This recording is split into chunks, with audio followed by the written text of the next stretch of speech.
The wind screamed across the Sierra Nevada mountains with a fury that promised death to anyone foolish enough to be caught in its path. And Adelaide Vaughn knew with absolute certainty that she was going to die alone in the snow. The stagecoach had been struggling through the blizzard for hours before the wheel finally gave way with a crack that sounded like a gunshot. Adelaide had been thrown against the side of the compartment, her carpetbag slamming into her ribs hard enough to steal her breath. When she managed to pull herself upright and push open the door, the driver was already cutting the horses free from their harnesses, his movements frantic and clumsy in the driving snow. "What are you doing?" she had shouted, but her words were stolen by the wind before they could reach him. He barely glanced at her as he swung himself onto one of the lead horses. The other passengers, two miners who had been riding up top, were already mounted and moving away into the white curtain of the storm. She watched in disbelief as all three men disappeared into the blizzard, taking the horses with them and leaving her standing beside the crippled stagecoach with nothing but the clothes on her back and the small bag she had managed to grab. That had been 3 hours ago. Maybe 4. Time had lost all meaning in the endless white void that surrounded her. She had climbed back into the stagecoach at first, thinking to wait out the storm, but the temperature inside was dropping rapidly, and the wind rocked the disabled vehicle so violently she feared it would tip over completely. Her fingers had already gone numb despite her gloves, and her feet felt like blocks of ice inside her boots.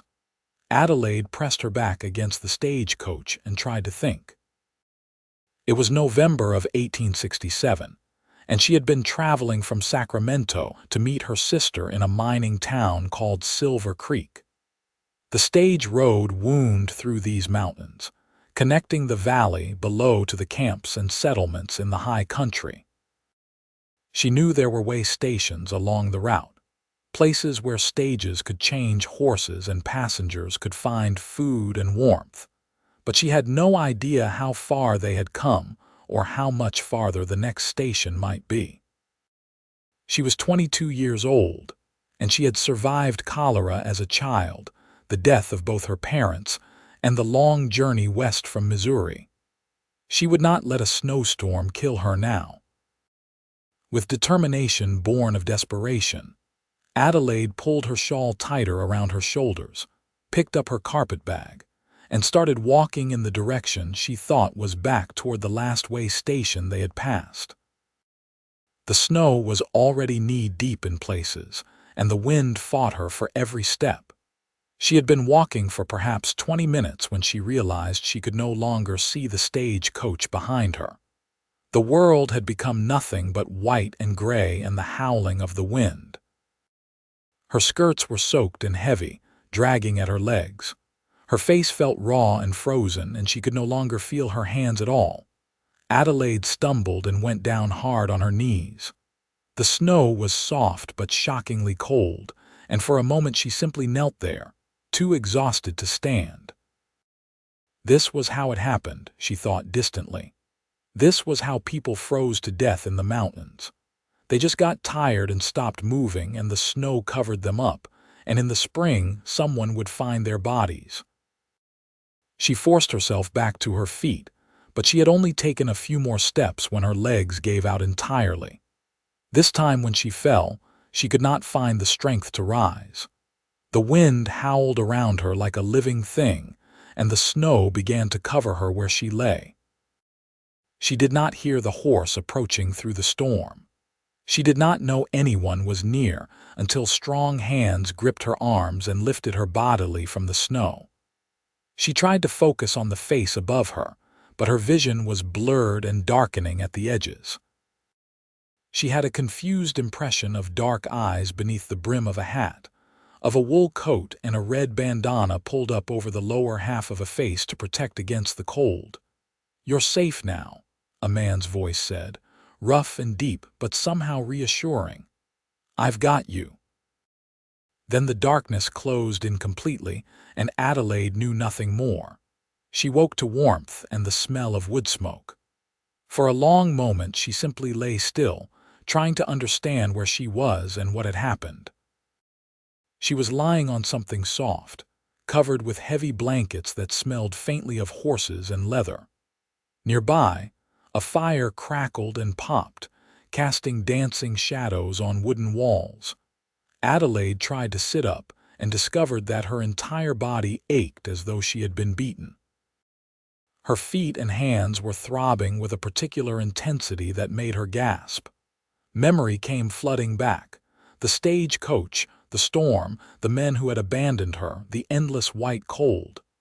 "Easy now," that same rough voice said, closer than she expected. "Don't try to move too fast. You've got some frostbite, but I think we caught it in time. Nothing that won't heal if you're careful." She turned her head and saw a man sitting in a wooden chair beside the narrow bed where she lay. He was perhaps 25 or 26, with dark hair that needed cutting and several days' worth of beard shadowing his jaw. His eyes were a striking gray blue, like storm clouds, and they studied her with an intensity that made her suddenly very aware that she was lying in a strange man's cabin wearing nothing but her undergarments. "My clothes," she said, and was horrified by how weak and hoarse her voice sounded.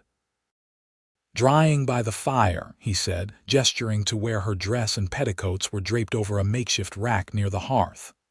"They were soaked through. Would have killed you if I'd left them on you.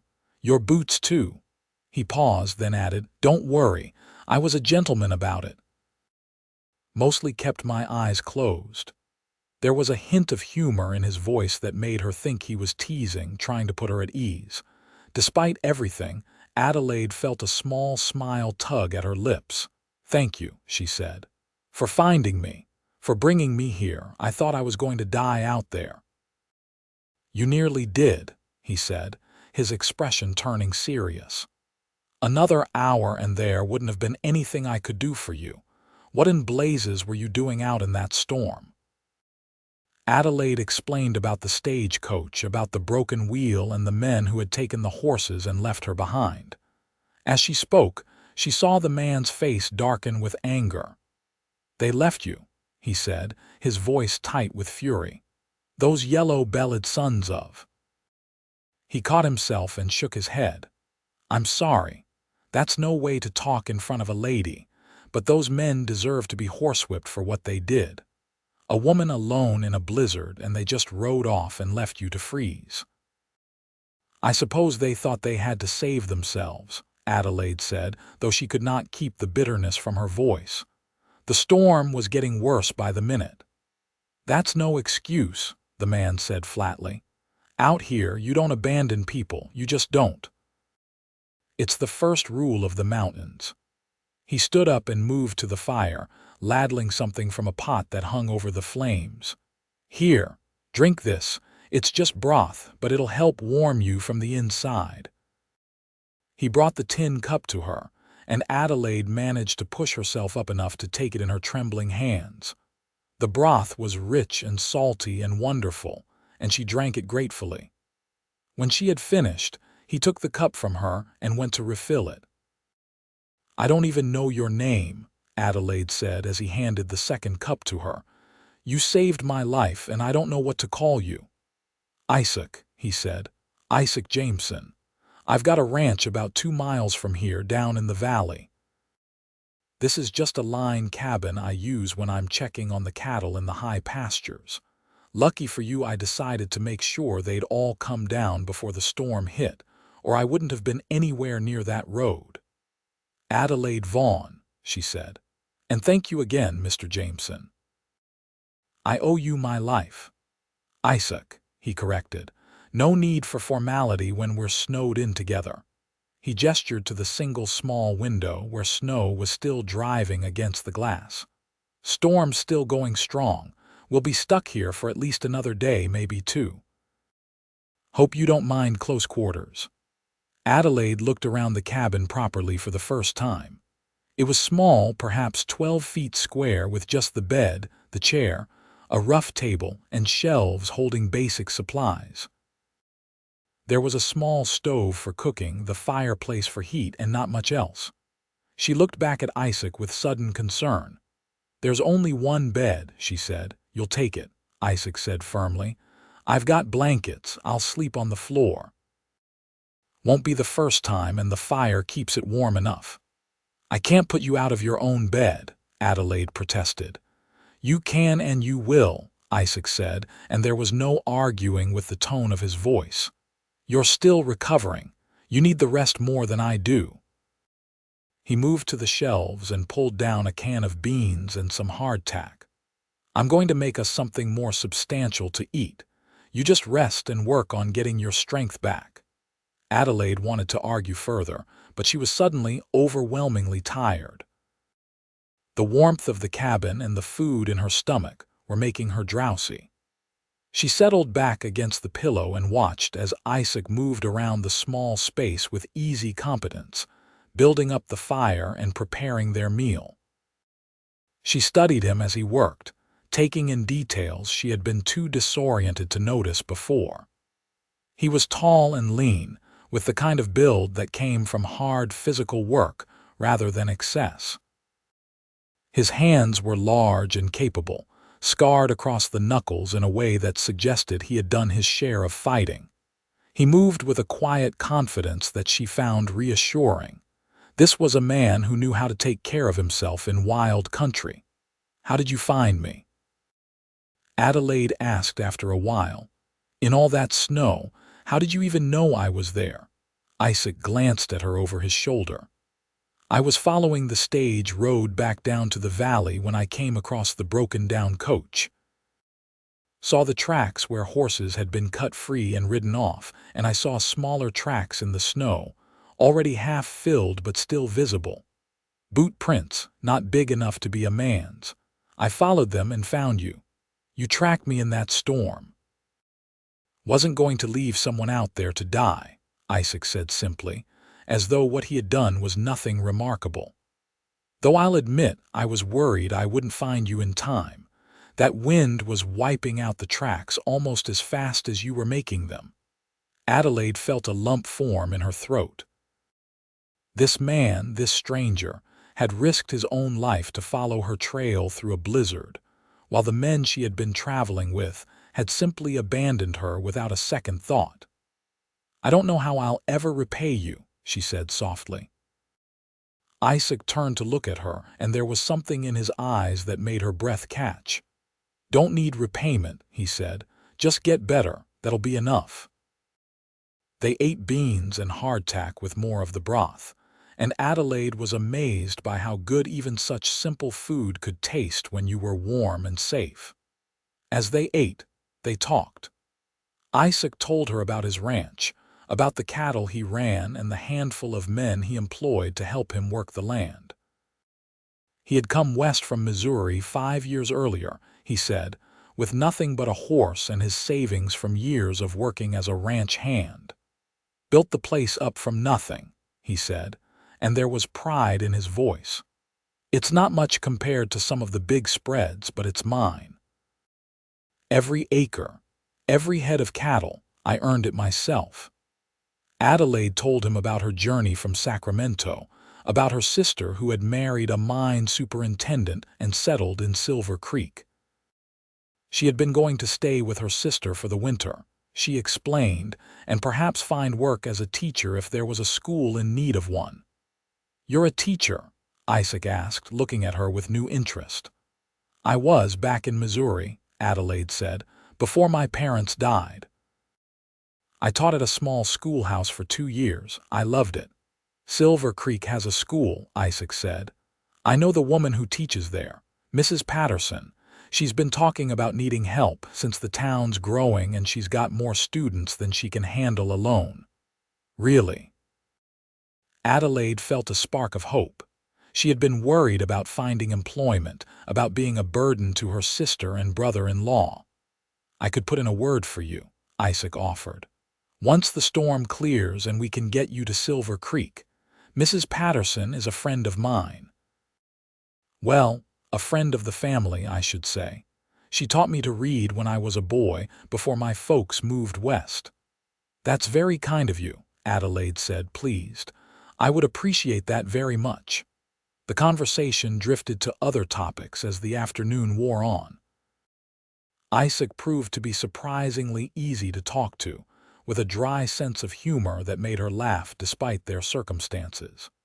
He asked her about Missouri, about what she had left behind, and she found herself telling him things she had not spoken of in years. About her parents' deaths, about the loneliness of being the last of her family left in their hometown, about the courage it had taken to sell everything and travel west to join her sister. "That must have been hard," Isaac said quietly. "Leaving everything you knew." "It was," Adelaide admitted. "But there was nothing left for me there, just memories and an empty house. My sister wrote and said there was a new life waiting for me in California, and I believed her. I still do, even after nearly freezing to death in your mountains." Isaac smiled at that. "They're not my mountains. I just borrow them from time to time."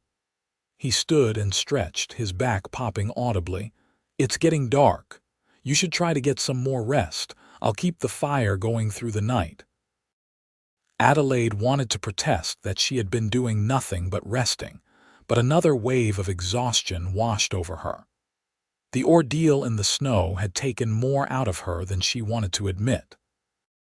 She settled back under the blankets and closed her eyes, listening to the crackling of the fire and the howl of the wind outside.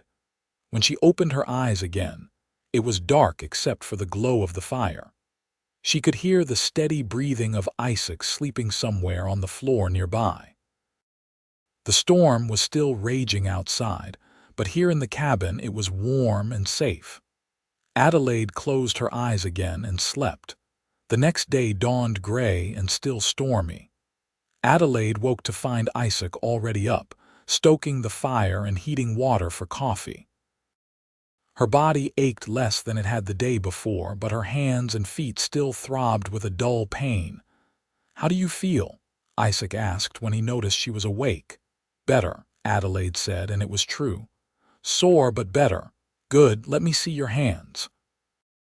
He came over to the bed and examined her hands carefully, his touch gentle despite his calloused fingers. Adelaide found herself very aware of the warmth of his skin against hers, of how close he was sitting. "The color's coming back," Isaac said with satisfaction. "You'll have some pain for a few days, but I don't think there's any permanent damage. Your feet are the same. You were lucky." "I had help," Adelaide said, looking up at him. Their eyes met and held for a long moment. Adelaide felt something shift in the air between them, something warm and electric that made her pulse quicken. Isaac seemed to feel it too, because he cleared his throat and stood up abruptly, moving back to the fire. "Coffee's almost ready," he said, his voice a little rougher than usual. They spent the day much as they had spent the evening before, talking and sharing stories. The storm continued to howl outside, but inside the cabin it felt almost cozy. Isaac proved to be an excellent storyteller, regaling her with tales of cattle drives and encounters with bears, and the time he had nearly been trampled by a spooked horse. Adelaide found herself laughing more than she had in months. "You have a gift for making even danger sound amusing," she told him. "It's only amusing after the fact," Isaac said with a grin. "At the time I was scared out of my mind.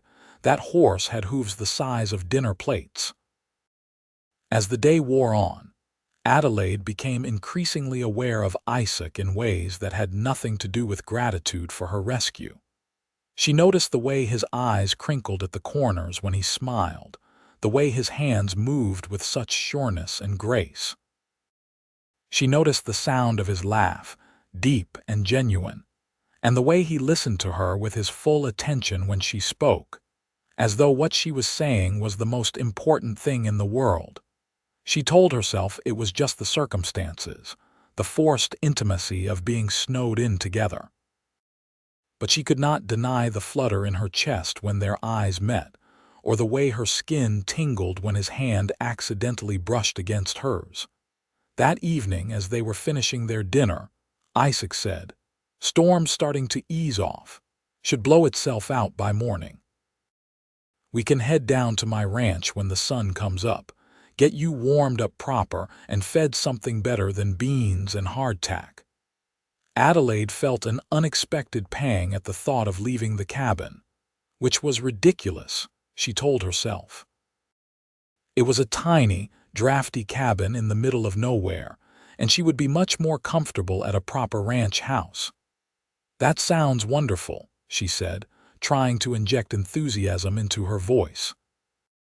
Isaac looked at her for a long moment, and she had the sense that he could see right through her forced cheerfulness. But he said nothing, just nodded and stood to clear away their plates. That night, Adelaide lay awake for a long time, listening to the storm finally beginning to quiet outside and the sound of Isaac's breathing from his bedroll by the fire. She thought about the past 2 days, about the strange intimacy that had developed between them. She thought about the way he had looked at her and the way she had caught herself looking at him. She was being foolish, she told herself firmly. Isaac had saved her life and given her shelter, and she was mistaking gratitude for something more. Once they left this cabin, once she was at his ranch and then on her way to Silver Creek to join her sister, this odd feeling would fade. But even as she thought it, she knew she was lying to herself. Morning came clear and cold, with the storm having finally blown itself out during the night. Isaac woke her early, and Adelaide dressed in her now dry clothes while he turned his back and busied himself with packing up supplies. Her dress was wrinkled and still bore some stains from her ordeal in the snow, but it was warm and dry, and that was all that mattered. Outside, the world had been transformed into a pristine landscape of white. Snow covered everything, knee-deep in places and piled into huge drifts wherever the wind had pushed it. The sky was a brilliant blue, and the sun glittered off the snow so brightly it hurt to look at. Isaac's horse, a sturdy bay gelding named Charlie, had weathered the storm in a small lean-to behind the cabin. Isaac saddled him efficiently while Adelaide watched, her breath pluming in the cold air. "You'll have to ride with me," Isaac said. "Charlie's strong enough to carry us both down to the ranch, and the snow's too deep for walking anyway." Adelaide nodded, her heart beating a little faster at the prospect. Isaac swung into the saddle and then reached down to her. She grasped his hand and let him pull her up behind him. The saddle was barely big enough for one person, let alone two, and she had to wrap her arms around Isaac's waist to keep from sliding off. "Hold on tight," Isaac said, and she could hear the smile in his voice. They started down the mountain, Charlie picking his way carefully through the deep snow. Adelaide pressed close against Isaac's back, her arms locked around him. She could feel the warmth of his body even through his heavy coat, could feel the steady rhythm of his breathing. It was intimate in a way that made her face flush with something that had nothing to do with the cold. The ride down took nearly 2 hours, following a trail that wound between towering pines and across open meadows buried under snow. Isaac pointed out landmarks as they went, telling her about the land and the cattle that would be grazing here come spring. He spoke with the easy knowledge of someone who knew every inch of his property, who had worked this land and shaped it with his own hands. Adelaide listened and watched the country unfold around them. It was beautiful in a wild, untamed way that was nothing like the gentle farmlands of Missouri. This was a harder land, a place that demanded strength and determination from anyone who tried to make a life here. But there was a grandeur to it that took her breath away. They came down out of the high country and into a valley where the snow was not quite as deep. Adelaide could see buildings ahead, a cluster of structures that resolved into a ranch house, barn, and several outbuildings as they drew closer.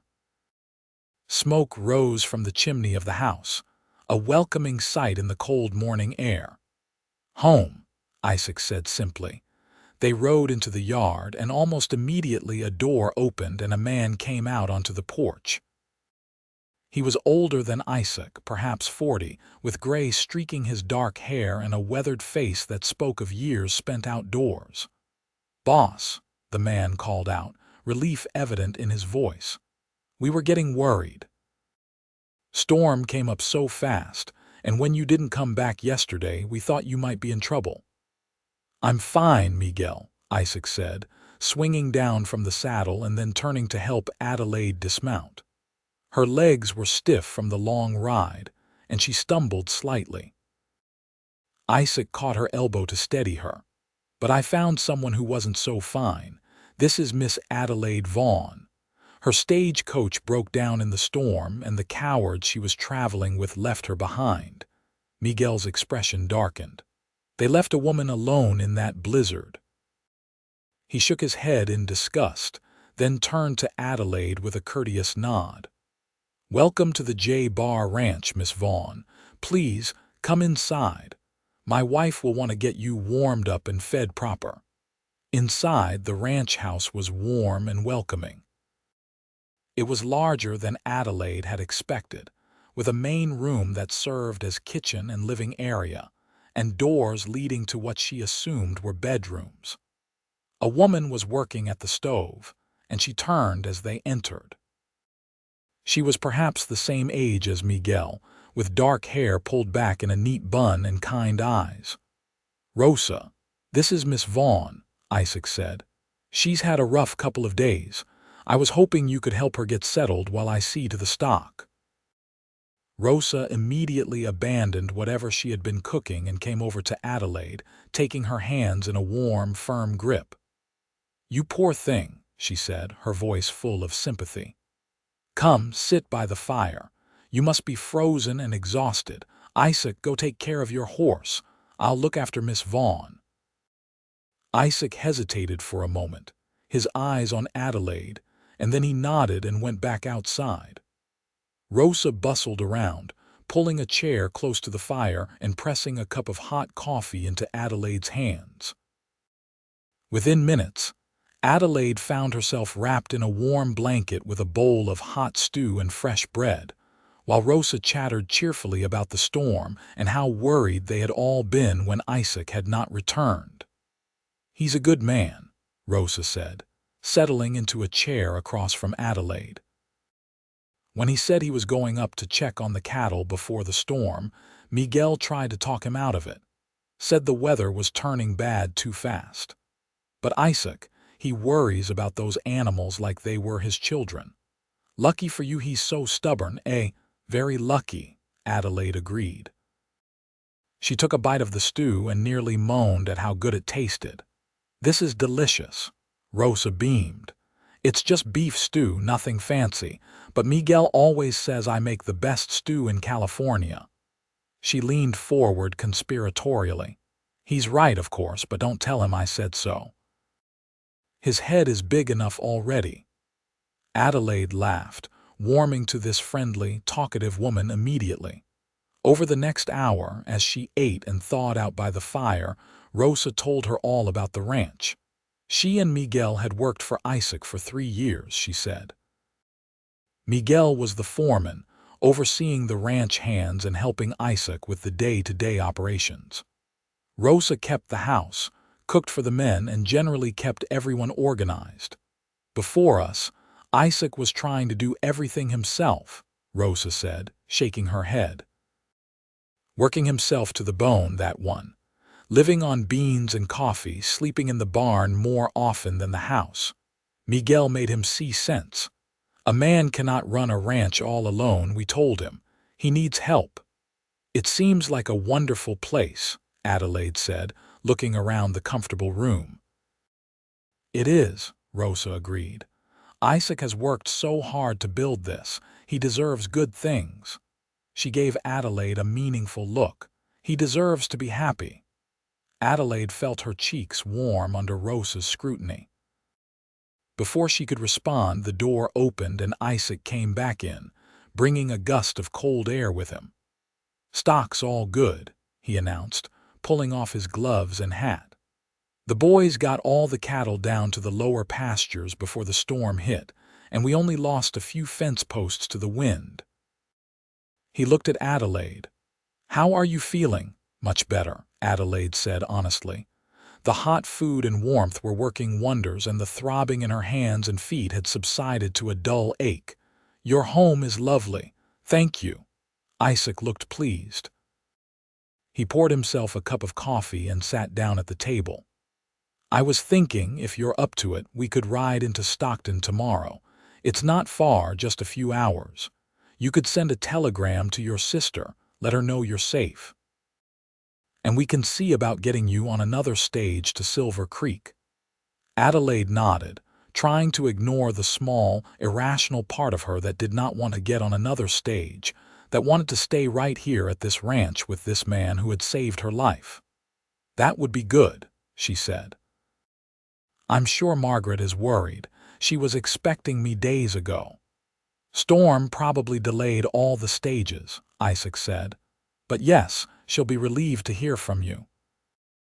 That evening, Rosa insisted that Adelaide take Isaac's bedroom, while Isaac would sleep in the bunkhouse with Miguel and the other ranch hands.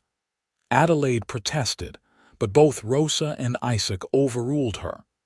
"You need proper rest in a proper bed," Isaac said firmly. "And besides, I sleep in the bunkhouse half the time anyway, especially in winter. It's no hardship." Adelaide finally gave in, too tired to argue anymore. Rosa showed her to Isaac's room, which was simple but comfortable, with a large bed covered in quilts and a washstand in the corner. Someone, probably Rosa, had already laid out a clean nightgown for her. "It's mine," Rosa said, seeing Adelaide looking at it. "We're about the same size, I think. You can wear it tonight, and tomorrow I'll help you wash your own things." "You're very kind," Adelaide said, feeling tears prick at her eyes. After the terror of the storm and the cozy but cramped cabin, this simple kindness felt overwhelming. Rosa patted her hand. "You've had a frightening experience, but you're safe now and you'll be fine.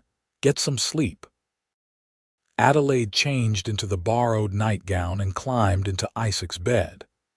The sheets smelled faintly of him, of leather and wood smoke, and something indefinably masculine.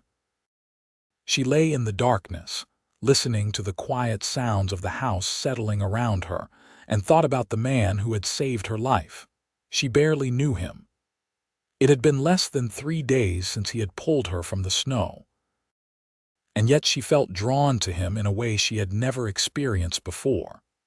There was something about Isaac Jameson, something solid and good and real, that called to her. She thought about his gray-blue eyes and the way they crinkled when he smiled. She thought about his gentle hands as he had examined her frostbitten fingers, and the sound of his laugh in the cabin. She thought about the warmth of his body as she had ridden behind him down the mountain, and the way her pulse had quickened every time he looked at her. This was foolishness, she told herself again. She was going to Silver Creek to join her sister. Isaac was a rancher with a life and work here. Their paths had crossed by chance, and soon they would part again. That was simply how things were. But as she drifted off to sleep, she could not quite convince herself to believe it. The next morning dawned bright and clear, the sky a brilliant blue above the snow-covered valley. Adelaide dressed in her own clothes, which Rosa had cleaned and pressed for her, and joined the household for breakfast. The ranch hands came in from the bunkhouse, a group of 6 men ranging from a boy who could not have been more than 17 to a grizzled cowboy who looked to be in his 50s. They were all respectful and polite, tipping their hats to her and murmuring greetings before taking their seats at the long table. Isaac sat at the head of the table, and Adelaide found herself seated to his right. Rosa and another woman, the cook apparently, brought out platters of eggs, bacon, biscuits, and fried potatoes. It was a hearty meal, the kind needed by men who would be working hard in the cold all day. As they ate, Isaac explained his plans for the day. He and Adelaide would ride into Stockton after breakfast, he said. They would send the telegram to her sister and see about arranging passage on the next stage to Silver Creek. If the roads were clear enough, there might even be a stage leaving tomorrow. Adelaide nodded along, trying to feel enthusiastic about the prospect. This was what she wanted after all. To get to Silver Creek, to join her sister, to start her new life. But the thought of leaving the ranch, of leaving Isaac, filled her with an unexpected melancholy. After breakfast, Isaac saddled 2 horses, the bay gelding Charlie and a smaller chestnut mare named Daisy. He helped Adelaide mount the mare, his hands steadying her as she settled into the saddle. Adelaide had learned to ride as a girl, but it had been years since she had been on a horse, and she felt awkward and uncertain. "Daisy's gentle," Isaac assured her. "She'll take care of you, just relax and let her do the work." They rode out of the ranch yard and down a well-traveled road that wound through the valley. The snow was not as deep here as it had been in the mountains, and the horses moved easily. Isaac rode beside her, pointing out features of the landscape and telling her about the area. Stockton, he explained, was a growing town that served as a supply center for the mines and ranches in the region. It had started as a mining camp during the gold rush, but had evolved into a real community with shops, hotels, a bank, and even a theater. The railroad had reached Stockton just a few years earlier, connecting it to Sacramento and San Francisco and bringing new prosperity to the area. "It's a good place," Isaac said. "Rough around the edges still, like most towns out here, but good people for the most part. You'll like it." They reached Stockton around midday. Adelaide was surprised by the size of the town. The main street was wide and lined with substantial buildings, some of them 2 or 3 stories tall. There were people everywhere despite the cold, going about their business with the purposeful energy of a community on the rise. Isaac led her first to the telegraph office, where Adelaide composed a message to her sister explaining what had happened and assuring her that she was safe. The telegraph operator, a thin man with spectacles, promised the message would go out within the hour. Next, they stopped at the stage office. The clerk there informed them that the storm had indeed delayed several stages, but service had resumed and there would be a stage to Silver Creek leaving in 2 days. 2 days, Adelaide repeated, not sure if she was disappointed or relieved. "Best I can do, miss," the clerk said apologetically. "We're still catching up from the storm, and the roads up to Silver Creek can be tricky this time of year. We need to make sure they're clear before we send a stage through." Isaac paid for Adelaide's ticket over her protests, waving off her attempts to reimburse him. "Consider it part of the rescue," he said with a smile. With the business taken care of, Isaac suggested they get some lunch. He took her to a restaurant on the main street, a pleasant establishment with checkered tablecloths and a menu that offered far more variety than beans and hardtack. They ordered roast chicken with potatoes and vegetables, and as they waited for their food, they talked. Isaac asked her more about her plans for Silver Creek, about what she hoped to do there. Adelaide found herself opening up to him in a way she rarely did with anyone, telling him about her dreams of teaching again, of making a difference in children's lives the way her own teachers had made a difference in hers. "You'll be a wonderful teacher," Isaac said, and there was such sincerity in his voice that Adelaide felt her cheeks warm. "I hope so," she said. "I've missed it.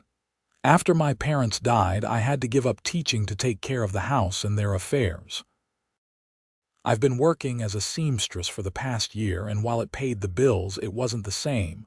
I want to do something that matters." "Teaching matters," Isaac said firmly. "A good teacher can change a child's whole life. I know mine did." "Mrs. Patterson?" Adelaide asked, remembering what he had told her in the cabin. "Yes, She taught me to read when I was 7. My parents were farmers, good people but not educated. They couldn't teach me themselves. Mrs. Patterson took the time, stayed after school to work with me until I could sound out words and make sense of letters. She gave me a gift I can never repay. He smiled. She's the reason I write to my sister every month, the reason I can keep proper account books for the ranch. The reason I'm not just another illiterate cowboy. You could never be just anything, Adelaide said, and then blushed at her own boldness. Isaac looked at her for a long moment, his gray-blue eyes intent on her face. Neither could you, he said quietly. There was a charge in the air between them, something electric and undeniable. Adelaide felt her breath catch, felt her heart begin to race. She wanted to reach across the table and take his hand, wanted to lean closer and see if he felt this same pull that she did. But then their food arrived, and the moment broke. They ate and talked of other things, but Adelaide could feel the awareness humming between them, could feel the weight of unspoken words. After lunch, Isaac took her to a dress shop, insisting that she needed warmer clothes for the journey to Silver Creek. Adelaide tried to protest, but he was adamant. You nearly froze to death once already, he said. I'm not putting you on another stage without making sure you're properly outfitted. Consider it my gift to you. The shop was run by a plump, cheerful woman who immediately set about finding Adelaide a proper winter coat, lined gloves, and a warm bonnet. Isaac watched with approval as Adelaide tried on different options and insisted on paying for everything despite her increasingly embarrassed protests. Isaac, this is too much, Adelaide said as the shopkeeper wrapped up the purchases. I can't let you spend so much money on me. You can and you will, Isaac said, echoing his words from the cabin. I've got the money and I want to know you'll be warm and safe. Let me do this, Adelaide, please. The way he said her name, soft and almost pleading, made her protests die in her throat. She nodded, accepting the packages with a murmured thank you. They spent the rest of the afternoon exploring the town. Isaac showed her the school where Mrs. Patterson taught, a neat white building with a bell tower.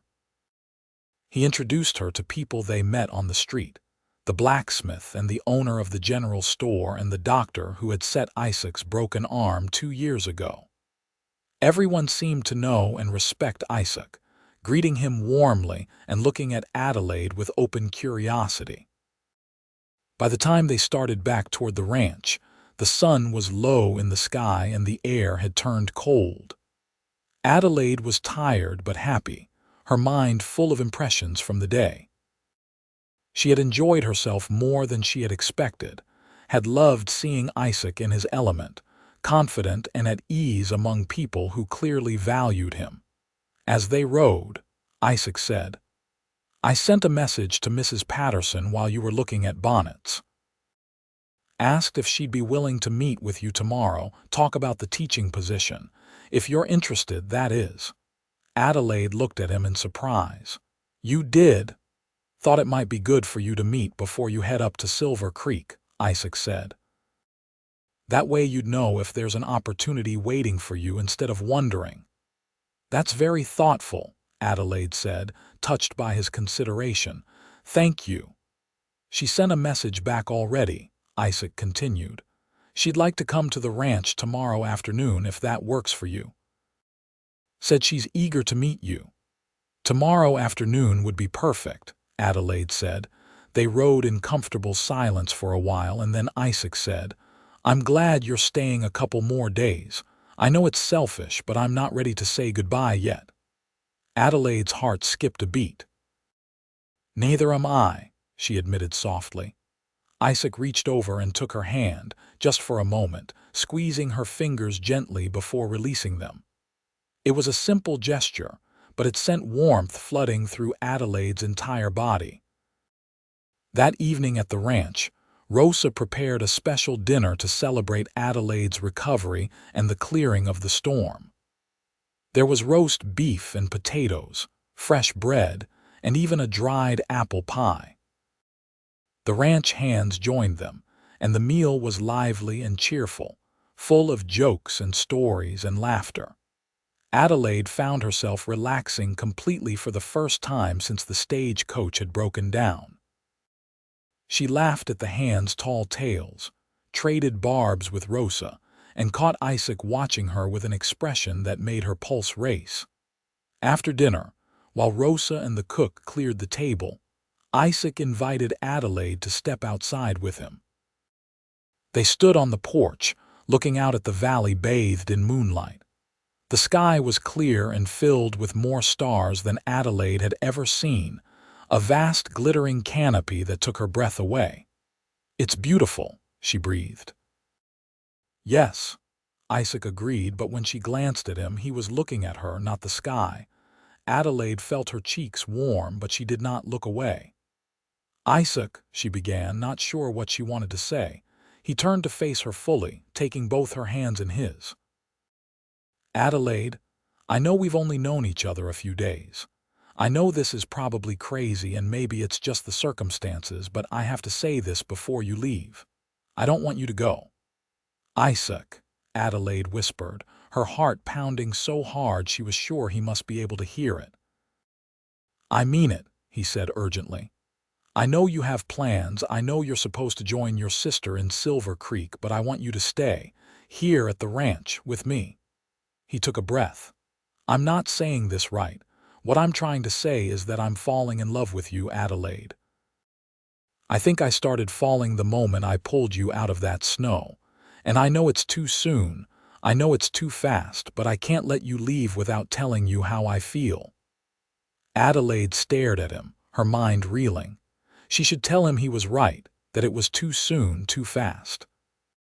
She should remind him that they barely knew each other, that she had a life waiting for her in Silver Creek. She should be sensible and rational and practical. Instead, she said, "I'm falling in love with you too." Isaac's face lit up with such joy that it took her breath away.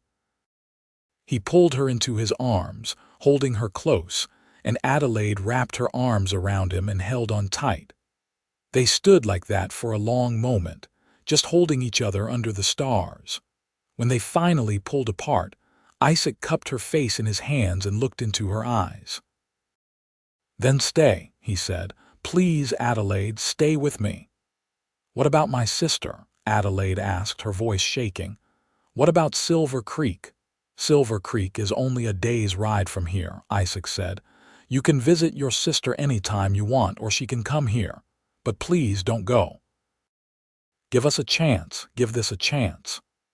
He paused, then added, "If you take the teaching position with Mrs. Patterson, you'd be right here in Stockton anyway, just a few miles from the ranch. You could stay here with me. We could see where this goes." Adelaide thought about it, her mind racing. It was crazy.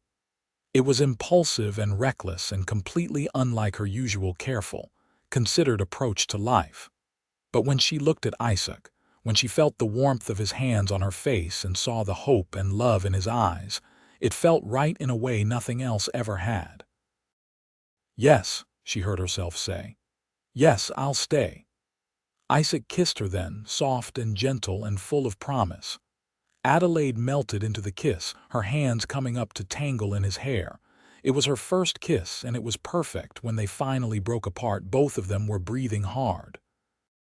Isaac rested his forehead against hers and laughed, a sound of pure happiness. "I can't believe you said yes," he said. "I can't believe I said yes either," Adelaide admitted. "I must be out of my mind." "We both are," Isaac agreed cheerfully, "but I don't care. As long as you're here, I don't care about anything else." They went back inside hand in hand, and if Rosa noticed the way they were looking at each other, she was kind enough not to comment. But Adelaide caught the knowing smile on the older woman's face and knew that Rosa approved. That night, lying once again in Isaac's bed, Adelaide thought about the turn her life had taken. A week ago, she had been in Sacramento, preparing to board a stage to Silver Creek to start a new life with her sister. Now she was at her ranch in the valley below the Sierra Nevada, planning to stay with a man she had only known for a few days, a man she was falling helplessly in love with. It should have terrified her. Instead, she felt nothing but a quiet, glowing happiness. The next afternoon, Mrs. Patterson arrived at the ranch. She was a woman in her 60s, small and neat with iron gray hair and sharp, intelligent eyes. She greeted Isaac with genuine warmth and turned to Adelaide with interest. "So you're the young woman Isaac wrote to me about," she said, taking Adelaide's hand in a firm grip. "He tells me you're a teacher." "I was," Adelaide said. "I taught for 2 years in Missouri before my parents died. And you want to teach again?" "Very much, Mrs. Patterson nodded approvingly. "Good. Teaching is not an easy profession, as I'm sure you know. It requires patience and dedication and a genuine love for children, but it's also one of the most rewarding things a person can do." She settled into a chair and accepted the tea that Rosa brought her. "Tell me about your experience. What ages did you teach and what subjects?" For the next hour, Adelaide and Mrs. Patterson talked about teaching. Mrs. Patterson asked probing questions about Adelaide's methods and philosophy, her approach to discipline, and how she handled students who were struggling. Adelaide answered as honestly as she could, and found herself enjoying the intellectual challenge of the conversation. Finally, Mrs. Patterson sat back and smiled. "You'll do nicely," she said. "I would be happy to have you as my assistant teacher, Miss Vaughn. The school is growing, and I need someone to help me manage the younger students while I focus on the older ones. The pay isn't much, I'm afraid, but it's enough to live on modestly." "The pay doesn't matter," Adelaide said, feeling a surge of excitement. "I would be honored to work with you, Mrs. Patterson." "Excellent. Can you start after the new year?" "That will give me time to prepare the school board and arrange for the additional supplies we'll need." "After the new year would be perfect," Adelaide agreed. When Mrs. Patterson left an hour later, Adelaide was practically vibrating with excitement. She had a job, a real teaching position. She would be doing work that mattered, work that she loved, and she would be staying here near Isaac. That evening, Adelaide composed a long letter to her sister, explaining everything that had happened and her decision to stay in Stockton rather than continuing on to Silver Creek. She tried to put into words the feelings that had developed between her and Isaac, the sense of rightness she felt about this choice. She promised to visit as soon as the roads were clear enough for travel, and invited Margaret and her husband to come to the ranch anytime they liked. The next day, Isaac took Adelaide back into Stockton to post the letter and cancel her stage ticket. The clerk at the stage office gave them a knowing look when Isaac explained that Miss Vaughn had decided to remain in Stockton after all, but he refunded the ticket price without comment. As they walked back to where they had tied the horses, Isaac said, "I want to do this properly, Adelaide. I know everything has happened fast, but I don't want you to think I'm not serious about this about us. I want to court you properly, the way you deserve." Adelaide looked up at him, touched by his earnestness.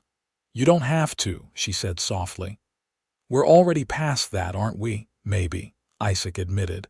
"But I still want to do it right. I want to take you to dinners and dances. I want to introduce you to everyone as the woman I'm courting. I want everyone to know that you're mine and I'm yours, and that I intend to marry you just as soon as you'll have me." Adelaide's breath caught. "Marry me, eventually," Isaac said quickly. "I'm not proposing, not yet. I know we need more time. But I want you to know my intentions are honorable, Adelaide. I'm not interested in anything temporary. When I say I'm falling in love with you, I mean I want to spend the rest of my life with you. I want to build a future with you."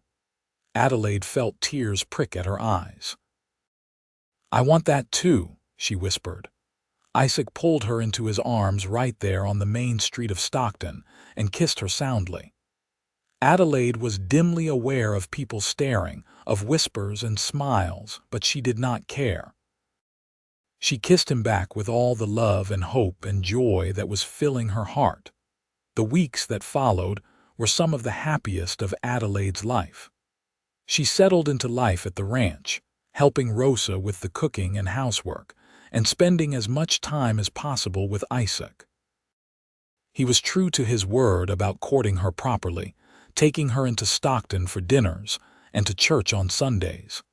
He introduced her to everyone, his pride in her evident in every word and gesture. They went on long rides through the valley, with Isaac showing her every corner of his ranch. He talked about his plans for the future, about expanding the herd and building better barns and maybe even buying the neighboring property if it ever came up for sale. Adelaide listened and offered her own ideas, and felt herself becoming invested in the ranch's future, as though it were already her own. In the evenings, they would sit together by the fire, talking or reading or simply enjoying each other's company. Isaac taught her to play chess, and Adelaide discovered she had a knack for strategy that delighted him. They talked about everything and nothing, learning each other's histories and hopes and fears. Isaac told her about growing up poor, about watching his parents struggle to make ends meet on a failing farm. He told her about the day he decided to head west, about the years of hard work and saving and sacrifice it had taken to buy his first piece of land. He told her about his dreams, about wanting to build something lasting, something he could be proud of. Adelaide told him about losing her parents, about the loneliness of being the last of her family in their hometown. She told him about the courage it had taken to sell everything and come west, about her fear that she would not fit in this wild new country. She told him about her love of teaching, about the joy she felt in watching a child's face light up with understanding. Christmas came, and Adelaide celebrated it with Isaac and Rosa and Miguel and all the ranch hands. Rosa cooked a feast, and they exchanged simple gifts. Isaac gave Adelaide a beautiful leather-bound journal for recording her thoughts and experiences. Adelaide gave him a scarf she had knitted in secret, working on it by firelight after everyone else had gone to bed. "It's perfect," Isaac said, wrapping it around his neck and grinning at her. "I'll think of you every time I wear it." The new year arrived, and with it came time for Adelaide to start her position at the school. On her first day, Isaac drove her into Stockton in the wagon, kissed her goodbye, and promised to be waiting when school let out. Teaching again was everything Adelaide had hoped it would be. She loved working with the children, loved seeing their minds open to new ideas and possibilities. Mrs. Patterson was an excellent mentor, patient and wise, and Adelaide learned something new from her every day. She fell into a routine. Monday through Friday, Isaac would drive her into Stockton in the morning and pick her up in the afternoon. On weekends, she helped around the ranch and spent time with Isaac. It was a good life, a full life, and Adelaide was happier than she had ever been. In February, Isaac's sister came to visit from Nevada, where she had settled with her own husband. Her name was Isabel, and she was a few years younger than Isaac, with the same gray-blue eyes and dark hair. She took one look at Adelaide and Isaac together and immediately pulled Adelaide aside. "I'm so glad," Isabel said warmly. "Isaac wrote to me about you, and I could tell from his letters that he was in love. But seeing you together, seeing how happy he is, it's even better than I imagined. You're good for him, Adelaide." "He's good for me too," Adelaide said, meaning it with all her heart. Isabel stayed for a week, and by the time she left, she and Adelaide had become fast friends. Before she climbed into the wagon that would take her to the stage stop, Isabel hugged Adelaide tightly. "Take care of my brother," she whispered, "and welcome to the family." Welcome to the family. The words echoed in Adelaide's mind long after Isabel had gone, Was she family? Isaac had said he wanted to marry her eventually, but he had not proposed. They had been courting for 3 months now, and while Adelaide had no doubt about his love or her own, she sometimes wondered when he would take the next step. She did not have to wonder long. In March, as spring was beginning to touch the valley with green, Isaac took Adelaide on a ride up into the mountains. They rode to the line cabin where he had brought her that first night, the place where her new life had truly begun. Someone, probably Isaac, had been up here recently. The cabin was clean and there was wood stacked for a fire. Isaac built up a fire in the fireplace and then turned to Adelaide. He looked nervous, which was so unlike him that Adelaide felt her heart begin to race. "Isaac," she said, "is everything all right?" "Everything's perfect," Isaac said. He took her hands in his. "Adelaide, I brought you here because this is where our story started. This is where I first held you, where we first talked, where I first started to realize that you were going to change my life forever." Adelaide felt tears begin to well in her eyes. "Isaac," she whispered. He dropped to one knee, still holding her hands, and looked up at her with so much love in his eyes that it took her breath away. "Adelaide Vaughn, I love you more than I thought it was possible to love anyone. You've brought joy and light into my life, and I can't imagine facing a single day without you. Will you marry me? Will you be my wife, and let me spend the rest of my life trying to make you as happy as you've made me?" "Yes," Adelaide said, the tears spilling over now. "Yes, Isaac, yes." He stood and swept her into his arms, spinning her around while she laughed and cried at the same time. When he set her down, he pulled a small box from his pocket and opened it to reveal a delicate gold ring set with a small but beautiful sapphire. "It was my grandmother's," Isaac said as he slipped it onto Adelaide's finger. "My mother sent it to me years ago, said I should keep it for the woman I wanted to marry. I never thought I'd find her, but then I pulled you out of that snow and I knew." Adelaide looked at the ring on her finger, at the man standing before her, and felt such overwhelming happiness that she could barely breathe. "I love you," she said. "I love you so much, Isaac." "I love you too," he said, and kissed her. They were married in May in the little church in Stockton. Margaret and her husband came down from Silver Creek for the wedding, and Adelaide was overjoyed to be reunited with her sister. Isabel came from Nevada with her husband and 2 children. Mrs. Patterson was there, and Rosa and Miguel and all the ranch hands, and what seemed like half the town of Stockton. Adelaide wore a dress of ivory silk that Rosa had helped her sew, and carried a bouquet of wildflowers that Isaac had picked himself that morning. As she walked down the aisle on Miguel's arm, since she had no father to give her away, she saw Isaac waiting for her at the altar. He was dressed in his best suit, his hair neatly trimmed, and he looked at her as though she were the most precious thing in the world. The ceremony was simple but beautiful. They exchanged vows in front of everyone they loved, promising to love and cherish each other for the rest of their lives. When the preacher pronounced them husband and wife, Isaac kissed Adelaide with such tenderness that several people in the congregation sniffled. The reception was held at the ranch, with tables set up in the yard and more food than Adelaide had ever seen. There was music and dancing, and Adelaide danced with Isaac until her feet hurt and her face ached from smiling. As the sun set and the party began to wind down, Isaac took Adelaide's hand and led her away from the crowd. They walked to the top of a small hill that overlooked the ranch, the valley, and the mountains beyond. "This is ours now," Isaac said, his arm around Adelaide's waist. "All of it. Our land, our home, our life together. I'm going to work hard every day to make sure you never regret choosing me, Adelaide." "I could never regret it," Adelaide said, leaning into him. "You saved my life that day in the snow, Isaac. But more than that, you gave me a new life, a better life. You gave me love and a home and a future. I'm the luckiest woman in the world. I'm the lucky one, Isaac said softly.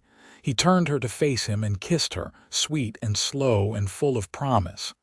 I love you, Mrs. Jameson. I love you too, Mr. Jameson, Adelaide said, and her heart felt so full she thought it might burst. They stood together on the hill as the stars began to appear in the darkening sky, wrapped in each other's arms, ready to face whatever the future might bring as long as they faced it together. The years that followed were full and rich and happy. Adelaide continued to teach at the school, eventually taking over as head teacher when Mrs. Patterson retired. She loved her work and was beloved by her students and their families. Isaac's ranch continued to prosper, growing from a modest operation into one of the most successful in the region. He worked hard, but he always made time for Adelaide, never taking for granted the miracle of having found her. In the spring of 1869, Adelaide discovered she was expecting their first child. Isaac was overjoyed, though he immediately became absurdly overprotective, trying to prevent Adelaide from doing anything more strenuous than sitting quietly. Adelaide, who had never been the type to sit quietly, firmly informed him that she was pregnant, not ill, and would continue to work and live her life normally until such time as the doctor told her otherwise. Their son was born in December of that year, a healthy baby with Isaac's dark hair and Adelaide's green eyes. They named him Thomas, after Isaac's father, and Isaac held him with such wonder and gentleness that Adelaide fell in love with her husband all over again. Thomas was followed 2 years later by a daughter they named Rose, after Rosa, who had become like a mother to Adelaide. Rose had Adelaide's auburn hair and Isaac's gray-blue eyes, and from the moment she could walk she followed her father everywhere, determined to be a rancher just like him. Adelaide stopped teaching after Rose was born, wanting to focus on raising their children. She missed the work sometimes, but she found joy in teaching her own children to read and count and think about the world. Isaac was a devoted father, spending every spare moment with Thomas and Rose, teaching them to ride and rope, and appreciate the land that would one day be theirs. In 1873, Adelaide convinced Isaac that they should build a proper school on the ranch, a place where not just their own children but the children of the ranch hands and neighboring families could learn. Isaac agreed immediately, and by that fall they had a tidy one-room schoolhouse with desks and books and a bell in the tower. Adelaide resumed teaching, this time in a school of her own, and found it even more rewarding than her work in Stockton had been. More children followed. A second son, James, in 1875. Another daughter, Margaret, named after Adelaide's sister, in 1877. Isaac built an addition onto the ranch house to accommodate their growing family, and the rooms were filled with the noise and laughter of children. Through it all, Adelaide and Isaac's love for each other never wavered. They had arguments, of course, as all couples do. Adelaide could be stubborn, and Isaac had a temper when provoked, but they always talked through their differences, always found their way back to each other. Every night, no matter how busy or tired they were, they made time to sit together and talk, to share their day and their thoughts and their dreams.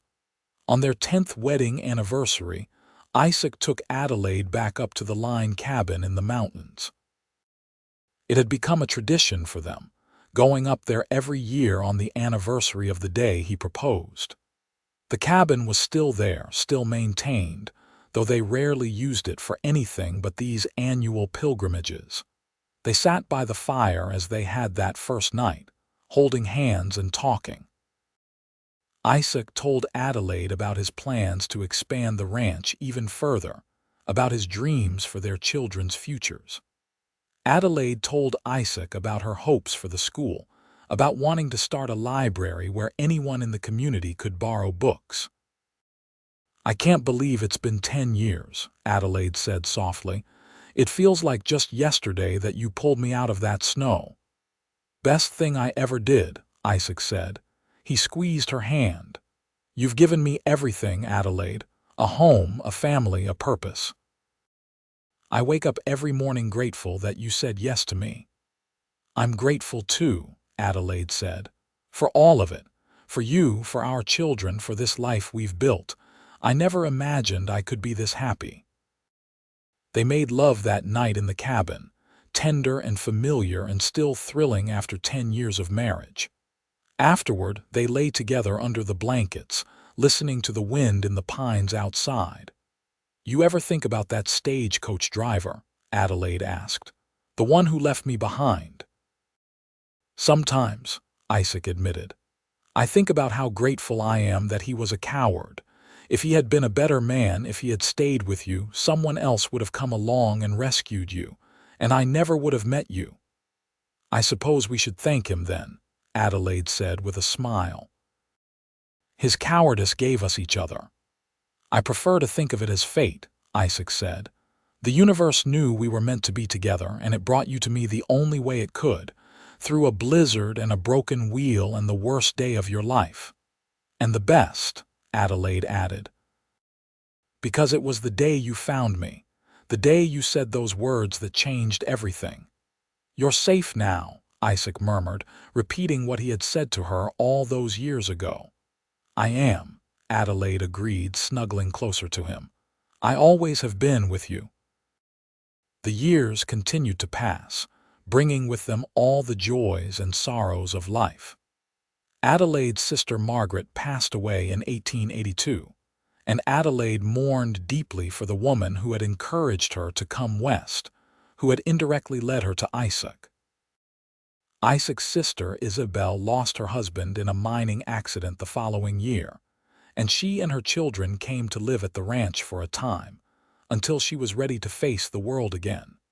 There were hard years too, years when drought threatened the ranch or illness struck the family. In 1885, young James nearly died from pneumonia, and Adelaide and Isaac spent sleepless nights at his bedside, praying and hoping. But he recovered, strong and resilient like his parents, and went on to become a fine young man. Through everything, Isaac and Adelaide stood together. They celebrated their children's milestones, watching Thomas grow into a skilled rancher, Rose into a fierce and independent young woman who shocked everyone by deciding to become a doctor, James into a scholar who dreamed of being a writer, and Margaret into a talented artist whose paintings captured the beauty of the valley they all loved. On their 20th anniversary, in 1889, the whole family gathered at the ranch for a celebration. There were grandchildren now, Thomas having married a girl from Stockton and given Adelaide and Isaac 2 grandsons. The house was full of noise and life and love, exactly as Adelaide had always dreamed it would be. That night, after everyone else had gone to bed, Adelaide and Isaac sat on the porch together, watching the stars. They were both in their 40s now, with gray beginning to thread through their hair and lines on their faces that spoke of years of laughter and hard work. But when Isaac looked at Adelaide, he still saw the beautiful young woman he had pulled from the snow 2 decades earlier. 20 years, Isaac said, shaking his head in wonder. Sometimes it feels like a lifetime, and sometimes it feels like no time at all. I know what you mean, Adelaide said. She rested her head on his shoulder. I love you just as much now as I did the day I married you. More even, if that's possible. It's possible, Isaac said, because I feel the same way. Every year with you has been better than the last. Every day I fall a little more in love with you. They sat in comfortable silence for a while, and then Adelaide said, Do you remember what I said that first night in the cabin? About owing you my life. I remember, Isaac said. And I remember what I said, that I didn't need repayment. But I did repay you, Adelaide said softly. I gave you my heart and my life and my love, and you gave me the same. We saved each other, Isaac. You pulled me out of that snow, and I pulled you out of a life of loneliness. We gave each other everything. Isaac turned to look at her, and even in the dim light of the porch, she could see the love shining in his eyes. You're right, he said. We did save each other, and I'd do it again 1,000 times over just to have this life with you. He kissed her then, sweet and tender, a kiss that spoke of 20 years of love and devotion and the promise of many more to come. The years rolled on into the 1890s, bringing change and progress to the valley. The railroad expanded, connecting Stockton to more distant cities. Electricity came to town, and then to the ranch. Automobiles began to appear on the roads, strange horseless carriages that frightened the livestock and fascinated the grandchildren. Through it all, Adelaide and Isaac remained constants in each other's lives, anchors in a changing world. They grew older together, their children grown and starting families of their own. Their ranch now run mostly by Thomas, with Isaac serving more as an advisor than an active rancher. But their love never grew old, never faded or diminished. If anything, it deepened with time, seasoned by decades of shared experiences and mutual support.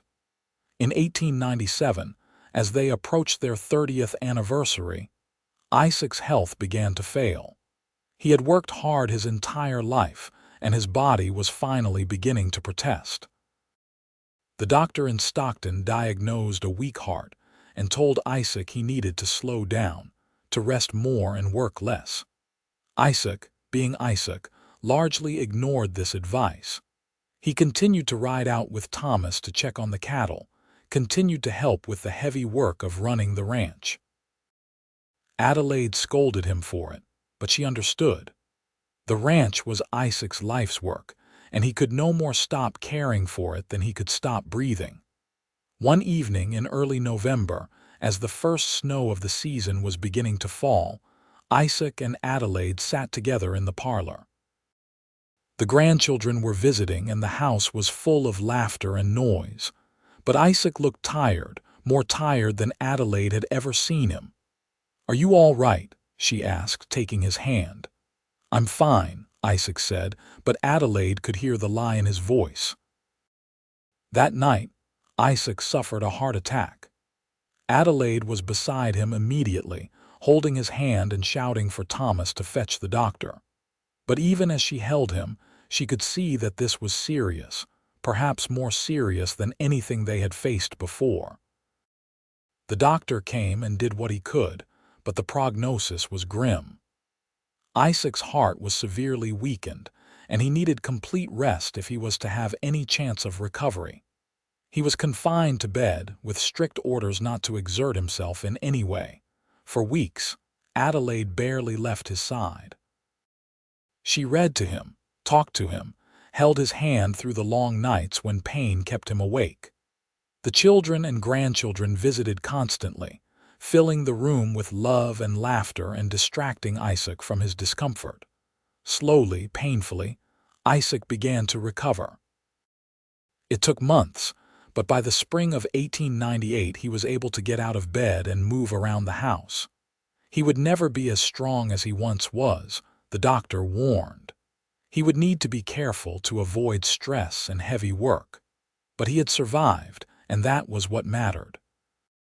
"You saved my life," Isaac told Adelaide one day as they sat together on the porch, watching spring unfold across the valley. "Again, just like I saved yours all those years ago." "We saved each other," Adelaide corrected gently. "That's what we do. That's what we've always done." Isaac nodded and squeezed her hand. "I'm not ready to leave you yet," he said quietly. "There's too much I still want to do, too much of life I still want to share with you." "Then don't leave," Adelaide said firmly. "Stay with me. We'll grow old together the way we always planned." "Deal," Isaac said, and he smiled at her with such love that Adelaide felt her heart overflow, and he kept that promise. Isaac and Adelaide had many more years together, years filled with grandchildren and great-grandchildren, with quiet days and peaceful nights. Isaac never regained his full strength, but he adapted, finding ways to contribute to the ranch and the family without overtaxing his heart. They celebrated their 40th anniversary in 1909, surrounded by family and friends, by children and grandchildren and great-grandchildren.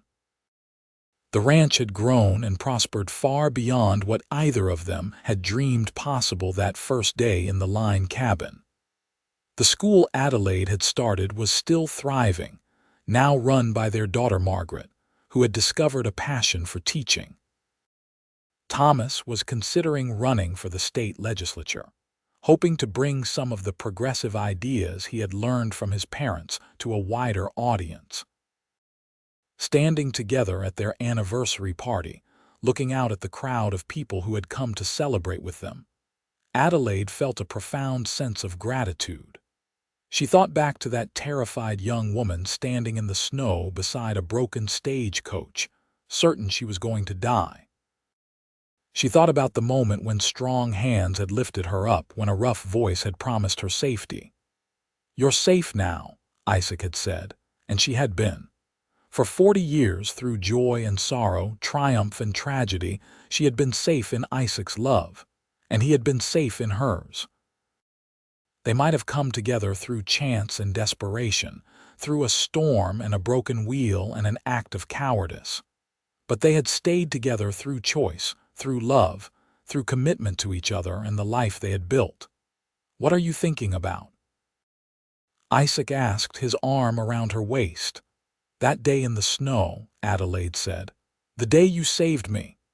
"Best day of my life," Isaac said immediately. "Mine too," Adelaide agreed. She turned to look at him, at the man who had been her husband, her partner, her love for 40 years. He was old now, his hair white and his face deeply lined, but his gray-blue eyes were still the same, still looking at her with the same love and devotion he had shown from the very beginning. "I love you," she said simply. "I love you too," Isaac replied. "Always have, always will."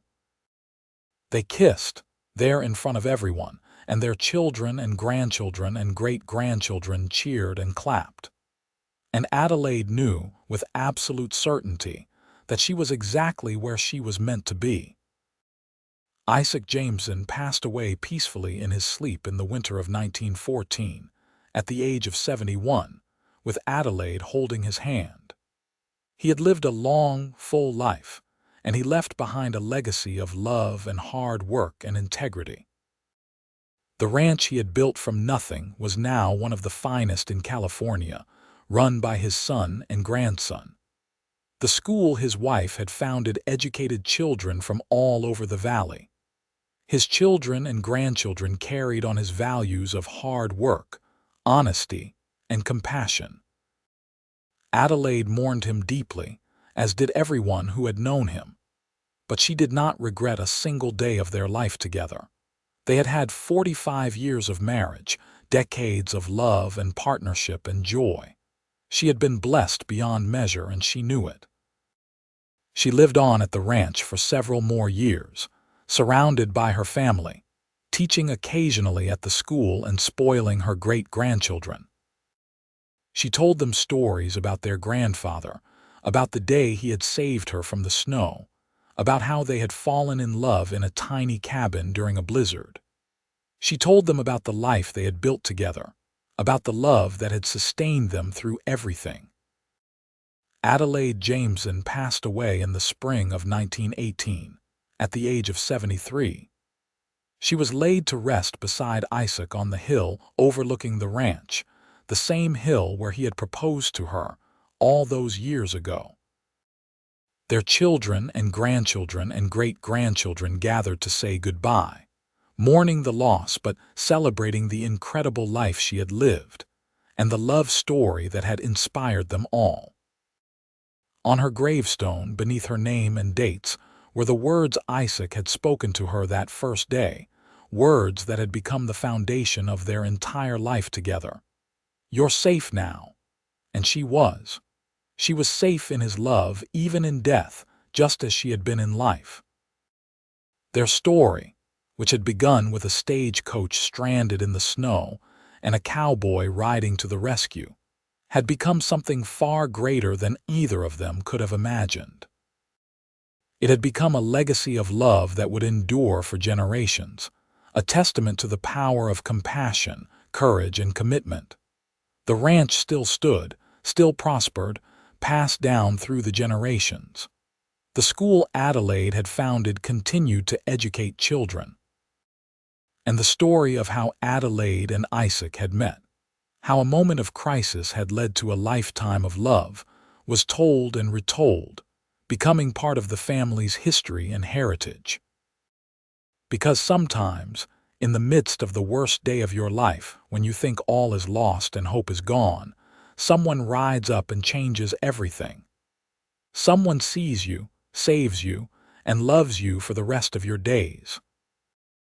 That's what Isaac had done for Adelaide, and what Adelaide had done for Isaac in return. They had saved each other, and in doing so, they had created something beautiful and lasting and true. Their love story had begun in the snow and cold, in desperation and fear.